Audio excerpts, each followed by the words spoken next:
Alrighty, this is Nycos D&D for this week, and the title this week is of the 10 is the 10 motion picture influences of Nycos D&D.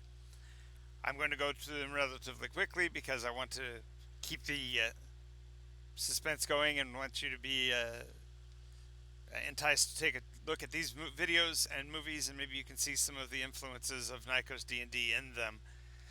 We will be starting at the oldest of the influences and moving forward. So, without any further ado, the number 10 position is taken by Monty Python and the Holy Grail. If you have not seen this film, you probably have a somewhat limited expanse of senses of humor that the Dungeons and Dragons environment and fantasy roleplay really takes into account.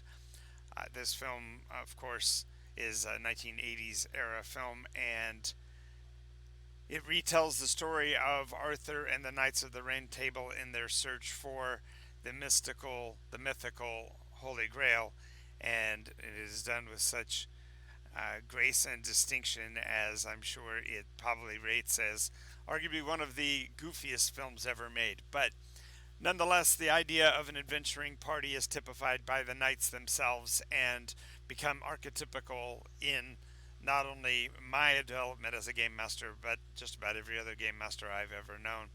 It is arguably one of the most quoted films in terms of fantasy roleplay settings, and if you haven't at least heard once in your life, "Run away!" then you probably haven't seen the film. So make sure you get a chance, watch Monty Python and the Holy Grail. The next one coming up is Hawke the Slayer. It's also a 1980s film. It stars a bunch of people you may not have ever seen before. There's giants, dwarves, elves, crazy magic. Oh, there is one villain you will clearly recognize as the one-arm push-up guy from I believe it was the Oscars festivities. Jack Palance plays the villain, and he does it with such a interesting take that you will not have ever seen him in any villain on Nycos. I'm certain of that. Yeah, right.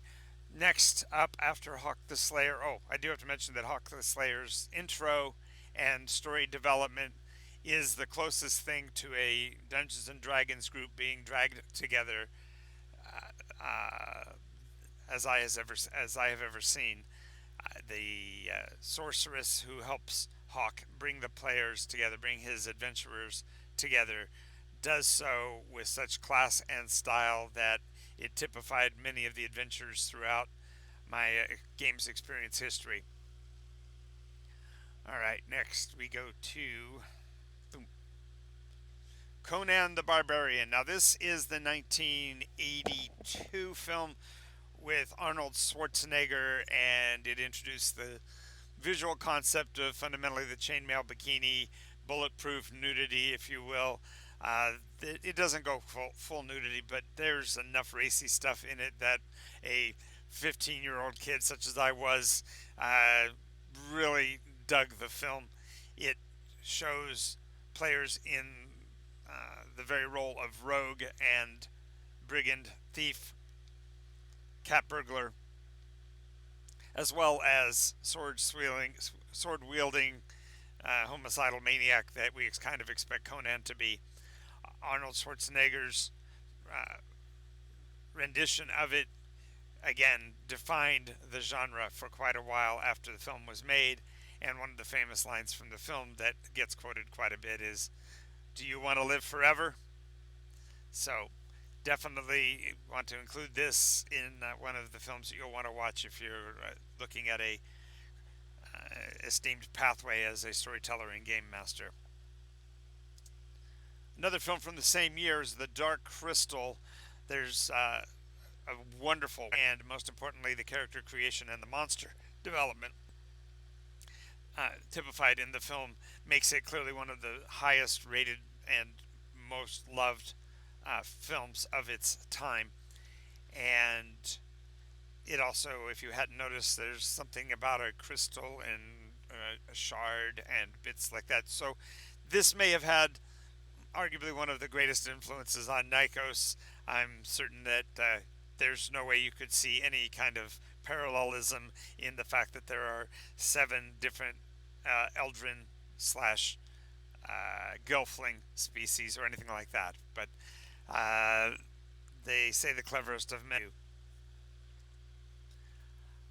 Next up, one of the to me one of the most hysterical choices for roles in a film is in Ladyhawk. You have uh, Rutger Hauer and Michelle Pfeiffer, both of Germanic descent, playing Isabeau and what is his name? I'll think of it here in a second. But the both of the roles are, I believe, Italian characters. Isabeau and I'll think of his name in a second. And Matthew Broderick plays the rogue with a heart of gold, the kid that doesn't do wrong because he wants to do wrong, but simply because it's his nature. Very fun little film. Adds a lot of mystical angles and shows magics, priests, cruelty, murder, revenge. Oh wait, that film's coming up in a minute. But Ladyhawk definitely is one of the top 10 films that influenced my games experience and the development of Nycos D&D. Campy humor, the silliness, and the use of wordplay. For example, in the lead-in scene, Deathstalker is disappearing from the realm of an evil queen who is trying to get her hands on him. And as he runs out of the building, she says, "I'll have my revenge." And Deathstalker 2, as they put up the Deathstalker 2 logo. So, yes, it's silly, it's funny, it's a little racy, uh, sweeps in on that bulletproof nudity I was talking about before, and shows off human physique in very tasteless and silly ways.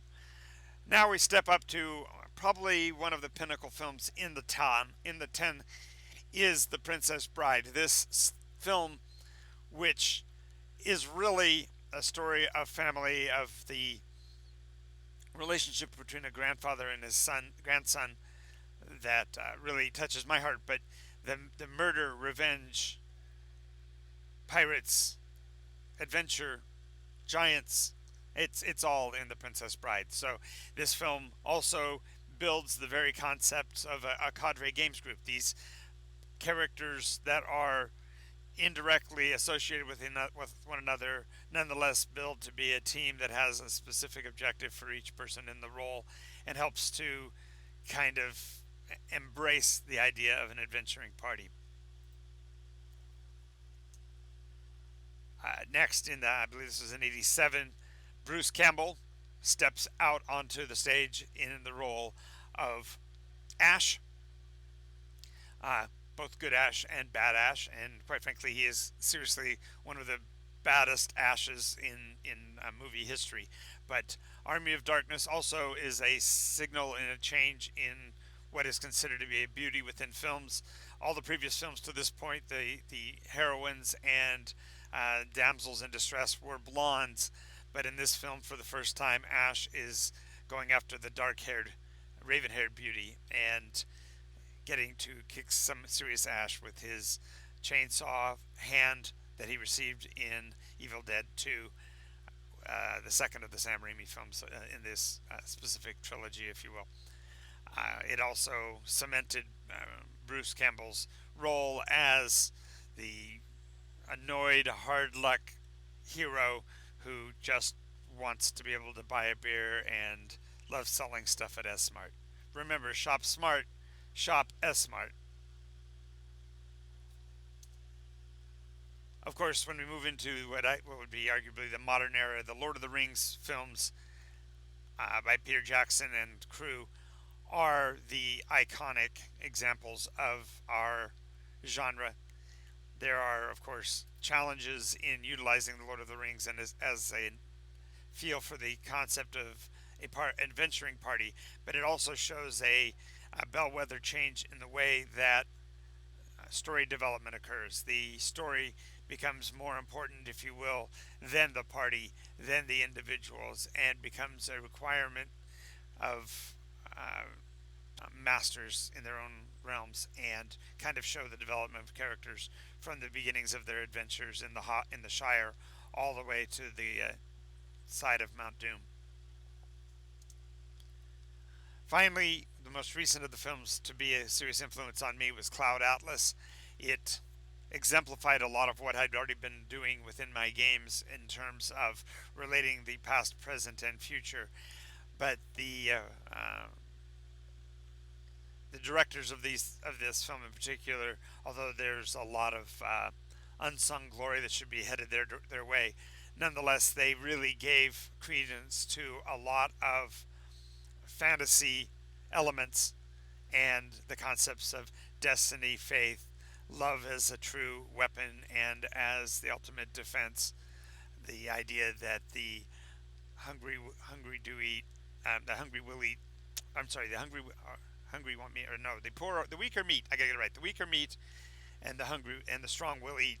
The idea that a all-consuming force is not necessarily going to be the winner because it ultimately is consumptive even of itself.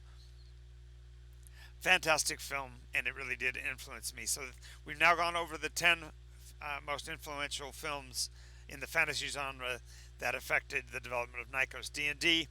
Thanks for participating, and hope to see you again soon. This is Jonathan Albin, the Game Market Guru, and I'm out of here.